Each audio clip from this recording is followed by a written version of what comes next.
नमस्कार, कैसे हैं आप लोग? समीक्षा अधिकारी की परीक्षा जल्द ही होगी। महत्वपूर्ण परीक्षा है, वेटिंग है। 11 फरवरी 2024 के बाद में 25 में परीक्षा होने जा रही है। करीब 1 साल 3 महीने के बाद ये परीक्षा होगी।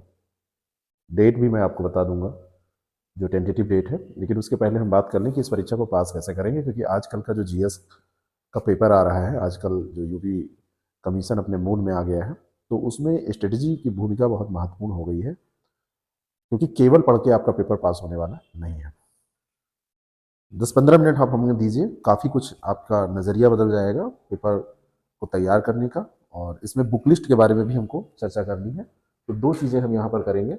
एक तो आपको हम स्ट्रेटजी बताएंगे कि क्या रणनीति होनी चाहिए, और स्ट्रेटजी के साथ दूसरी चीज़ यहाँ पर हम आपको बुक लिस्ट बताएंगे। ये बहुत भारी भरकम लिस्ट नहीं है, 2 किताबों पर हम चर्चा करेंगे कि कौन सी किताबें आप पढ़ें। और ख़ास करके ये पूरा स्ट्रेटजी जो है वो हिंदी विषय को लेके है। हिंदी में कैसे तैयारी करें, हिंदी में कैसे अच्छे अंक अर्जित करें। अगर हम समीक्षा अधिकारी की बात करते हैं, तो समीक्षा अधिकारी पूरा जो पेपर है, 2 भागों में आप इसको बांट सकते हैं।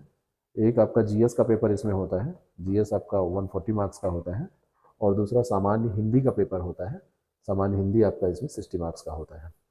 जीएस का आजकल जो पेपर आ रहा है, उसमें 140 में आपका स्कोर कितना रहेगा ये आप पहले से दावा नहीं कर सकते। और दूसरी चीज़ ये है कि इसको बहुत ज़्यादा रखने की कोशिश भी अगर आप कर रहे हैं, तो स्ट्रेटजी के तौर पर तो वो सही नहीं है। अगर आपका हो जाता है स्कोर तो बड़ी अच्छी बात है। पीसीएस का जैसा पेपर आया है, आरओ का पेपर जैसा आया था 11 फरवरी को, दोनों की अगर हम बात कर लें तो दोनों में 140 में जो पिछला पेपर था उसमें भी 75 क्वेश्चंस ठीक ठाक लोगों के सही हुए थे, जो पढ़ने वाले लोग थे, जिनका जीएस अच्छा तैयार है। और दूसरी चीज़ है कि अभी 150 पे क्वेश्चन का जो पेपर आया है पीसीएस का, अगर उसको 140 में कन्वर्ट किया जाए तो यही स्थिति कहीं यहाँ पे भी रहेगी। 75 यहाँ पे भी टच कर पाना मुश्किल होगा। और आयोग का जो इस समय मतलब जो मतलब तरीका चल रहा है, वो उस तरीके में आप देखेंगे तो इससे ज़्यादा स्कोर की गुंजाइश नहीं बन पा रही है। तो सारा दारोमदार जो यहाँ पर है वो हिंदी के ऊपर है। तो हिंदी में कैसे क्या करें, हिंदी की बुक लिस्ट और हिंदी की रणनीति, इस पर हम चर्चा करने जा रहे हैं। हिंदी कैसे, तो हिंदी 6 टॉपिक आपसे पूछे जाते हैं। प्रीलिम्स की बात हम कर रहे हैं, लेकिन मेंस में भी आपके लिए इक्वली बिल्कुल फायदेमंद होंगे। ये 6 टॉपिक हैं: विलोम, वाक्यवर्तनी शुद्धि, अनेक शब्दों के लिए एक शब्द, तद्भव तत्सम, विशेष एवं विशेषण, पर्यायवाची शब्द। और हर एक टॉपिक से बिल्कुल निश्चित है कि 10 सवाल हर बार पूछे जाते हैं। और इन 10 सवालों को 6 भागों में आप बांटेंगे तो 10 गुणे 6 यानी कि 60 क्वेश्चन टोटल ये आपसे पूछे जाते हैं। यहाँ पर सबसे बड़ी बात मैं आपको ये बताने जा रहा हूँ कि जीएस में 140 में आपका लगभग जो स्कोर है वो 55% मैक्सिमम आप रख सकते हैं, क्योंकि आधा हुआ 70 क्वेश्चन। और अगर 10% और आप इसमें जोड़ेंगे तो 14 क्वेश्चन जुड़ेगा, 5% जोड़ेंगे तो 7 क्वेश्चन जुड़ेगा। 75 का मतलब हुआ कि ज़्यादा से ज़्यादा यहाँ पे 77 क्वेश्चन आप अगर टारगेट रखें तो ये हुआ 55%। लेकिन हिंदी में अगर आप देखें तो 60 क्वेश्चन में आपका टारगेट 55 प्लस रखना चाहिए आपको। अब आप कहेंगे कि अगर हिंदी भी वैसी आ गई, इसीलिए इस रणनीति की हम बात ही कर रहे हैं कि हिंदी भी अगर ऐसी आ गई तो कैसे आपका पेपर पास होगा। हिंदी अगर ऐसी आ गई तभी तो मैं बात कर रहा हूँ कि तब आपको घबराना नहीं है, आपको हर हाल में इसको पास करना है। हिंदी भी पेपर बहुत सरल सोच के न जाइए, सरल आ जाएगा तो ठीक है, लेकिन अगर सरल नहीं आया तो क्या करेंगे। तो कठिन पेपर अगर आएगा तो कठिन पेपर में 55 पार करना आसान नहीं होगा। और 55 पार करने का मतलब होता है, 55 टच करने का मतलब होता है कि हर एक यहाँ पे जो टॉपिक है, यहाँ हर एक टॉपिक में आप पूरे क्वेश्चन सही करने की कोशिश करिए। और ये जो 6 टॉपिक हैं, इनमें कुछ टॉपिक ऐसे भी होते हैं जो किसी किसी के लिए टफ होते हैं। विलोम लगभग ठीक ठाक सबका होता है। आप देखेंगे तद्भव तत्सम भी लोग तैयार कर लेते हैं, अनेक शब्दों के लिए एक शब्द तैयार कर लेते हैं। लेकिन वाक्य वर्तनी शुद्धि, विशेष एवं विशेषण और पर्यायवाची शब्द, ये 3 टॉपिक ऐसे बचते हैं जहाँ पे थोड़ा सा चैलेंजिंग होता है। सबके लिए ये कहीं ना कहीं चैलेंज रखते हैं कि आप करके दिखाइए। और इस पूरे पेपर में मैंने कई बार आपको बताया है कि 30 क्वेश्चन बड़े सरल आते थे और 30 क्वेश्चन टफ आते थे। अब इन जो सरल क्वेश्चन की संख्या है, ये हो सकती है कि 20 ही बचे। सरल क्वेश्चन की संख्या हो सकता है कि 15 बचे। कठिन क्वेश्चन की संख्या बढ़ जाए, तो उसके लिए तैयारी आपको कैसे करनी है ये सबसे महत्वपूर्ण है। टारगेट हर एक उसमें 10 ही रखिएगा, 10 से नीचे टारगेट मत रखिएगा। और ये टारगेट आपको अचीव कैसे होगा, वो बुक लिस्ट भी मैं आपको जो बताने जा रहा हूँ, जो बुक सजेस्ट करूंगा, वहां से आप अपने दम पे कर सकते हैं, पढ़ के कर सकते हैं। अगर आप खुद पढ़ सकते हैं तो उससे बेटर कुछ नहीं है। हम लोगों की मदद इसलिए ज़रूरी होती है कि आप पढ़ें, हम लोगों की मदद इसलिए ज़रूरी होती है कि उसमें बहाना आपको मिले और आप पढ़ें। खुद पढ़ने से अच्छा तो कुछ है ही नहीं है। एग्ज़ाम तो आप ही को देना है ना। एग्ज़ाम ना कोई कोचिंग वाले देने जाएंगे, ना आपके घर वाले देने जाएंगे, ना कोई सर आपको देने जाएंगे, ना कोई दुकान वाला जाएगा। आप खुद पढ़ें, वो सबसे बेटर है। अब ये टारगेट अचीव कैसे हो, और हिंदी के भरोसे अगर आपको पेपर पास करना है तो इस टारगेट को आपको बहुत सीरियसली लेके चलना पड़ेगा। क्योंकि हिंदी में अगर आपके 55 से कम आए तो रिस्क हो जाएगा, क्योंकि यहाँ पे 75 आएंगे और यहाँ पे अगर 55 आएंगे तो दोनों को आप जोड़ेंगे तब जाके कितना हुआ, 130 हुआ। और 130 मार्क्स कोई बहुत ज़्यादा नहीं हुआ।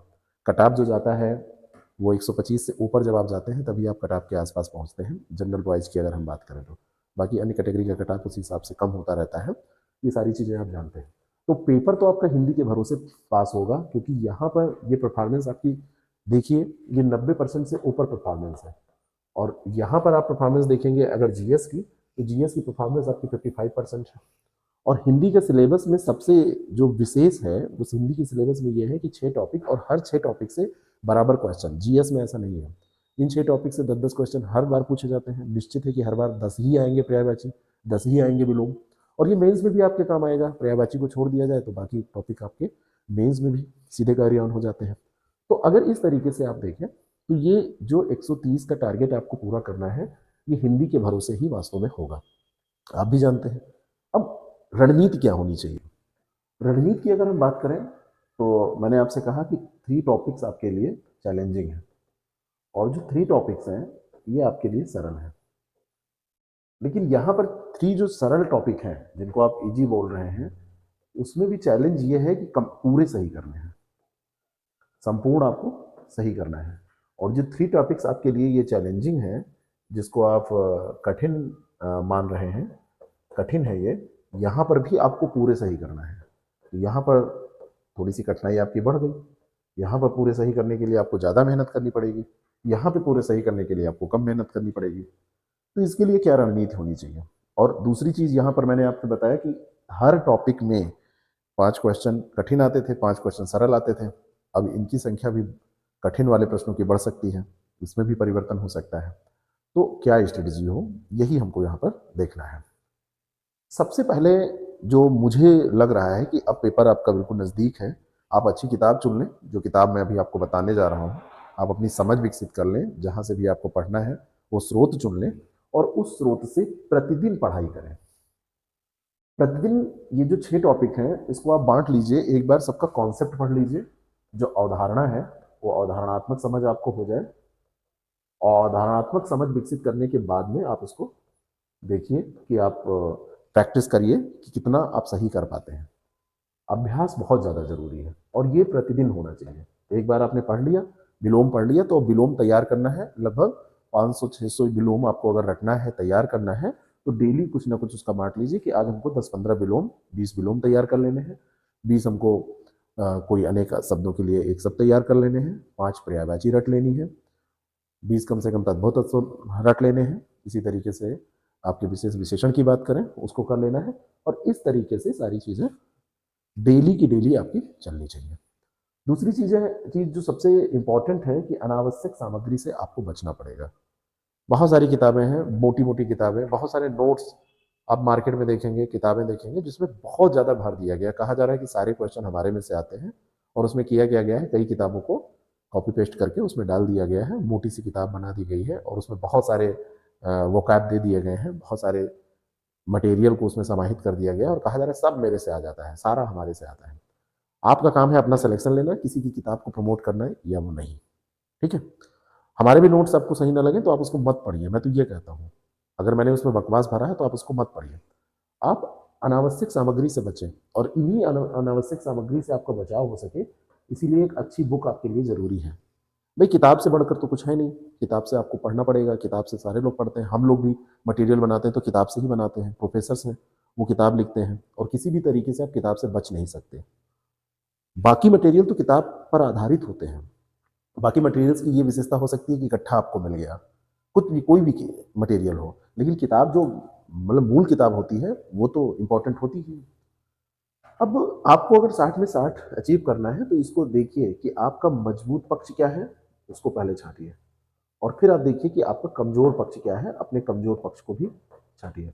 तो मैंने कहा ना कि हो सकता है 3 टॉपिक आपके मजबूत हो, 4 हो सकते हैं, है ना? हो सकता है कि 3 टॉपिक आपके कमजोर हो सकता है कि 4 टॉपिक कमजोर हो, कुछ भी हो सकता है, लेकिन समय है तो उनको छांट लीजिए। जो कमजोर है उस पर ज्यादा मेहनत करिए, जो कमजोर है उस पर ज्यादा मेहनत करिए, और जो मजबूत है उनको भी पढ़ते रहिए, क्योंकि वहां पर भी चैलेंज मैंने बताया कि 10 में 10 आपको सही करना है। जीएस लोग पढ़ते रहते हैं, हिंदी को लास्ट के लिए छोड़ देते हैं। मैं कह रहा हूं कि जीएस को आप दिन भर में 5 घंटे पढ़िए, तो हिंदी को भी ये आपका दायित्व बनता है, क्योंकि हिंदी आपको पास कराएगी। घंटे 1.5 घंटे जरूर पढ़िए, घंटे 1.5 घंटे जरूर पढ़िए। और इतना ही पढ़ के अगर 3 महीने आप घंटे 1.5 घंटे रोज पढ़ते रहेंगे, अपना प्रयास करते रहेंगे, तो इतना पढ़ के ही आपका बहुत हो जाएगा, अच्छा तैयार हो जाएगा। लेकिन दिक्कत यही होती है कि हिंदी कोई पढ़ता ही नहीं है। लोग सोचते हैं हिंदी को हम लास्ट में कर लेंगे, हिंदी तो हो जाएगी। और यही हिंदी जब आपका स्कोर 47-45 लेके आती है, तो आप जीएस में अच्छा करने के बावजूद भी बॉर्डर लाइन पे फेल हो जाते हैं। और यही हिंदी जब 55 करा देती है, तो जीएस में आपके 2 4 5 क्वेश्चन कम भी रहते हैं, तो आप पास हो जाते हैं, क्योंकि हिंदी का क्वेश्चन भी 1 नंबर का है और जीएस का क्वेश्चन भी 1 नंबर का है। और जो भी आपने पढ़ा है इसका रिवीजन बहुत ज़्यादा जरूरी है, रिवीजन आप करिए। अब आप कहेंगे कि ये सब जो इतना आप बता रहे हैं कि ये रिवीजन करिए, अभ्यास करिए, ये सब करें क्या, कहाँ से करें? तो सबसे सही तरीका होता है कि आप जो पीवाईक्यूज हैं उनको देखिए। तुरंत आपके दिमाग में आया होगा पीवाईक्यूज तो अब आ नहीं रहे हैं, हिंदी में ना आए तो पीवाईक्यूज ना आए, एक भी क्वेश्चन ना आए, लेकिन तैयारी करने का तरीका आपको पीवाईक्यूज ही बताएंगे। पुराने प्रश्न पत्रों को 2010 का आरओ का पेपर, 2013 का आरओ का पेपर, 2014 का आरओ का पेपर, 2016 का आरओ का पेपर, 2017 का, 2016 का री एग्जाम का आरओ का पेपर, और 2021 के एग्जाम का आरओ का पेपर, हिंदी का पेपर। इतने ही पेपर अगर आप देख लेंगे तो इसमें हर साल 90 क्वेश्चन आपको मिलेंगे। 90 कैसे मिलेंगे? 60 फिल्म्स के और 30 मेंस के। यहाँ पे 60 मिलेंगे, यहाँ पे 90 मिलेंगे, क्योंकि यहाँ मेन एग्जाम नहीं हुआ ना, यहाँ पे ये रद्द हो गया था, फिर री एग्जाम हुआ, यहाँ पर भी 90 मिलेंगे और यहाँ पर भी आपको 90 मिलेंगे। इसको टोटल देखेंगे तो 1 2 3 4 5 6, तो 6 9 54 और 60, ये 600 क्वेश्चन आपके पास बहुत अच्छे हैं। ये आयोग के बनाए हुए क्वेश्चन है, यहाँ से पैटर्न देख लीजिए। और उसके बाद में फिर हम लोग प्रयास करते हैं, हम जैसे बहुत सारे लोग प्रयास करते हैं, अच्छा प्रयास कर रहे हैं, उनका मटेरियल अच्छा है, तो उस मटेरियल को पढ़ के आप अच्छे से तैयारी कर सकते हैं। हमारे जैसे बहुत सारे लोग हैं जो प्रयास कर रहे हैं। और फिर मैं जो बुक बताने जा रहा हूँ वो उसकी कमी भी मैं बताऊंगा, उस बुक से पढ़ने में समस्या क्या होती है और उस बुक से पढ़ के संतुष्टि क्यों नहीं मिलती है, ये भी मैं आपको बताऊंगा। तो इन 600 क्वेश्चंस को तो आप रट डालिए, है ना? इसको रटना है, इसको समझना है, इसको मतलब आपको हर तरीके से तैयार कर लेना है। और उसके बाद में जब आपका ये हो जाए तो उसके बाद में जितना भी आपको बुक में मिले, बुक से करिए, है ना? प्रैक्टिस सेट करिए। अपने दम पर आप जो भी काम करेंगे उसमें अलग ही निखार आएगा, अलग ही कॉन्फिडेंस आएगा। प्रैक्टिस सेट करिए, जितनी भी टेस्ट सीरीज है टेस्ट सीरीज से करिए आप जितना भी। लेकिन बस यही ध्यान रखिएगा कि मटेरियल जितना भी सेलेक्ट करें वो स्तरीय होना चाहिए। ऐसा ना हो कि बस आपने कुछ भी उठाया और पढ़ डाला, कुछ भी लिया पढ़ डाला, ठीक है? ऐसा नहीं होना चाहिए, स्तरीय होना चाहिए, स्तरीय मटेरियल होना चाहिए। स्तरीय मटेरियल नहीं रहेगा तो दिक्कत हो जाएगी, इतना कूड़ा कबाड़ा बहुत ज़्यादा हो जाएगा तो दिक्कत हो जाएगी। तो ये काम आप अगर करते रहेंगे, ये डेली करते रहेंगे, इन्हीं सब चीज़ों से आप पढ़ते रहेंगे, तो ये सरल टॉपिक और कठिन टॉपिक दोनों आपके तैयार हो जाएंगे। और बीच बीच में ये टेस्ट देके देखते रहिए कि जो आप पढ़ रहे हैं उससे कुछ तैयार भी हो रहा है कि बस ऐसे ही आप पढ़ रहे हैं। टेस्ट देना इसीलिए ज़रूरी होता है। किताब के बारे में अगर मैं बात करूं तो एक किताब आप लोग पढ़ते हैं हिंदी की, शब्द अर्थ प्रयोग, डॉक्टर हरदेव बाहरी का। ये किताब बड़ी अच्छी है। कुछ त्रुटियां हर किताब में होती हैं, इसमें भी हैं। लेखक से हो सकता है त्रुटियां ना हुई हो, बाहरी जी बहुत बड़े योग्य व्यक्ति, बहुत बड़े विद्वान, है ना? व्याकरण की दृष्टि से देखें तो इनका नाम है हरदेव बाहरी जी का, तो व्याकरण के बहुत बड़े ज्ञाता हैं। लेकिन हो सकता है ये मिस्टेक छपने में हो गया हो, एक बार हो गया हो, फिर ये चलता रहा हो। ये भी हो सकता है कि उनकी जानकारी में ये मिस्टेक ना हो, है ना, बाहरी जी का काम जो देख रहे हैं उनकी जानकारी में ना हो, तो कई बार वो चलता रहता है, कई समस्याएं आगे भी ऐसे बढ़ती रहती हैं, कई समस्याओं के साथ ही पेपर बनते रहते हैं, कई वर्तनी दोष के साथ, अशुद्धियों के साथ पेपर बनते रहते हैं, और बताया जाता है कि स्रोत हरदेव बाहरी है ना, कुछ भी कई चीज़ें आप देखेंगे वो प्रचलन में आ जाती हैं। जीएस में एक क्वेश्चन, झंडा समिति का अध्यक्ष, जरा आंसर दीजिएगा कि कौन है। तो ऐसे ही हिंदी में भी कई गड़बड़ियाँ हैं, तो ऐसा हो जाता है, छोटी छोटी स्पेलिंग मिस्टेक हो जाती है, क्योंकि जो कोई लिख रहा है किताब वही टाइप नहीं कर रहा है। बाकी सब चीज़ों से छोड़ के इसमें बहुत अच्छा मुहावरा आपको कलेक्शन बहुत अच्छा मिल जाएगा, स्तरीय मिल जाएगा, अर्थ उसके बहुत सटीक आपको मिल जाएंगे, अन्य चीज़ों अन्य टॉपिक्स के की सूचियाँ बहुत अच्छी मिल जाएंगी, स्तरीय सूची मिल जाएगी, अच्छी मात्रा में आपको मिल जाएगी। इस किताब की सबसे अच्छी बात यही है कि अच्छी मात्रा में सामग्री दी हुई है, अच्छी मात्रा में यहाँ पर आपको सामग्री मिल जाएगी, अच्छी मात्रा में सामग्री दी हुई है। और उसके बाद में कुछ त्रुटियां हैं, तो कुछ त्रुटियां हम लोगों के साथ भी आप दूर कर सकते हैं, इतने समझदार आप भी हैं कि अगर आपको लगे तो हम लोगों से पूछ भी सकते हैं, हम लोगों की क्लासेज हैं उनके भरोसे आप उसको सही कर सकते हैं। तो कुछ त्रुटियां छोड़ दी जाए, परफेक्ट कुछ भी होता नहीं है, तो कुछ त्रुटियां इसमें आपको मिलेंगी, बाकी ये किताब सही है।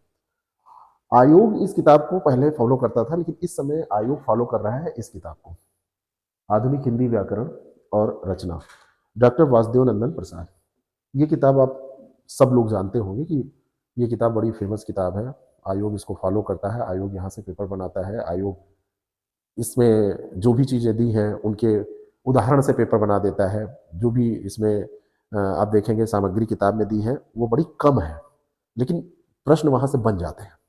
इस किताब की सबसे बड़ी अच्छाई है, अगर इसकी अच्छाई की बात की जाए, पोज की बात की जाए, तो इसमें अच्छाई है कि आयोग फॉलो करता है ना, आयोग द्वारा इसको फॉलो किया जाता है ना, आयोग द्वारा आप अनुशंसित तो नहीं कह सकते हैं, लेकिन इसको फॉलो किया जाता है और आयोग इसको मानता है। दूसरी इसकी सबसे बड़ी कमी है कि सामग्री बहुत कम दी हुई है, सामग्री का अभाव है, इसमें मटेरियल जो है वो बहुत कम दिया हुआ है। लेकिन इस अभाव में एक चीज़ आपको नजर आएगी कि बहुत सटीक मटेरियल दिया हुआ है, कम दिया है, 4 पेज ही आपको मिलेगा, 5 पेज आपको मिलेगा, बहुत कम मिलेगा, लेकिन जितना मिलेगा उसी में से क्वेश्चन आपके मिल जाएंगे। हर साल आरओ का पेपर आप उठाइए और वहाँ पेपर आप देखने चलेंगे तो ये मिल जाएगा। बड़ी सटीक किताब है, कुछ त्रुटियां इसमें भी हैं, भूलवश हो गई हैं, टाइपिस्ट के द्वारा हुई हैं, क्योंकि हिंदी की किताब में सबसे बड़ी दिक्कत होती है कि बिंदी की भी गलती बड़ी गलती मानी जाती है, और आपको हिंदी में बिंदी भी गलत नहीं करना है तो आपको तो बड़े ध्यान से पढ़ना ही पड़ेगा। तो कुछ त्रुटियां इसमें भी है, परफेक्ट कोई नहीं होता। बाकी इसकी सबसे बड़ी कमी यही है कि इसमें सामग्री बहुत कम दी है, इसको पढ़ने के बाद में आपका जैसे सेटिस्फैक्शन जो लेवल है वो बहुत सही नहीं रहेगा, आपको लगेगा यार ये किताब बहुत कम इसमें दिया हुआ है, ये किताब से होगा नहीं, इस किताब से। लेकिन आप यकीन मानिए कि 60-70% क्वेश्चन इसी से आपके मिल जाएंगे, और 100% कहीं से मिलते नहीं है, 100% वही कूड़ा सामग्री से मिलेंगे। तो अगर मैं आपको कहूँ चारों किताब का निकाल के आपके सामने रख दूँ, फिर मैं कहूँ कि यहीं से सारा क्वेश्चन आ रहा है, तो ये कोई बहुत बड़ी बात नहीं हुई, क्वेश्चन तो मिल जाएगा, लेकिन इसको तैयार कौन कर पाएगा। तो आपको अगर तैयारी करनी है तो अपने दम पे इसे करिए, हम लोगों की मदद आप क्लासेस में ले सकते हैं, वीडियो क्लासेस जो हमारी हैं, हमारे जो नोट्स वगैरह हैं, टेस्ट हैं, उसमें मदद ले सकते हैं। सबसे अच्छा तरीका यही है कि आप अपने आप पढ़ें, सबसे बढ़िया तरीका यही है, अपने दम पे पढ़ें, क्योंकि अंत में तो आपको पढ़ना ही पड़ेगा, पेपर तो आप ही को देना है, खुद के मरने से ही स्वर्ग दिखना है, दूसरों के भरोसे यहाँ पे कुछ होना नहीं है।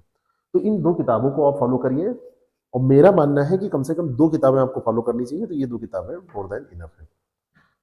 बाकी कूड़ा सामग्री से बचे रहिएगा, सबसे ज़्यादा जरूरी ये भी है कि उस सामग्री से अगर आप बचेंगे नहीं, अनावश्यक सामग्री से, तो आपके सामने समस्या आएगी। बाकी हम लोग क्लासेस रेगुलर लेंगे, उसका लाभ उठाइए, हमारे ऐप पर कोर्सेज हैं उनका लाभ उठाइए, जो भी आपको करना है करिए, लेकिन अपने दम पे आपको पढ़ना जरूर पड़ेगा। हमारे जैसे बहुत सारे लोग हैं जो प्रयास करते हैं, रेगुलर क्लास लेते हैं, बहुत सारी चीज़ें हैं, उनमें से किसी को छांट लीजिए। हम आपकी आवश्यकता पूरी कर रहे हैं तो हम, नहीं पूरी कर रहे हैं तो कोई दूसरा। लेकिन एक चीज़ ध्यान रखिएगा कि कूड़ा सामग्री मत पढ़िएगा, बस इस चीज़ को, अपने स्तर को मेंटेन रखिएगा। जिस पेपर में आप स्कोर करने वाले हैं, जहाँ पे टारगेट आपने 55 प्लस रखा है, वो 55 प्लस कैसे आपको अचीव हो, क्योंकि यही आपको पास कराएगा। और ये अगर ज़रा सा भी डगमग हुआ, कुछ ऊपर नीचे हुआ, तो आपको बॉर्डर लाइन पे ले आएगा। तो ये सारी चीज़ें आप करिए। बाकी कोई प्रश्न हो तो आप इसमें हमसे पूछ सकते हैं, या कोई हमारी बात आपको लगी हो कि नहीं ये बात सत्य नहीं है, सही नहीं है, ये आप इससे संतुष्ट नहीं हैं, तो आप अपनी प्रतिक्रिया भी हमको दे सकते हैं। Thank you so much.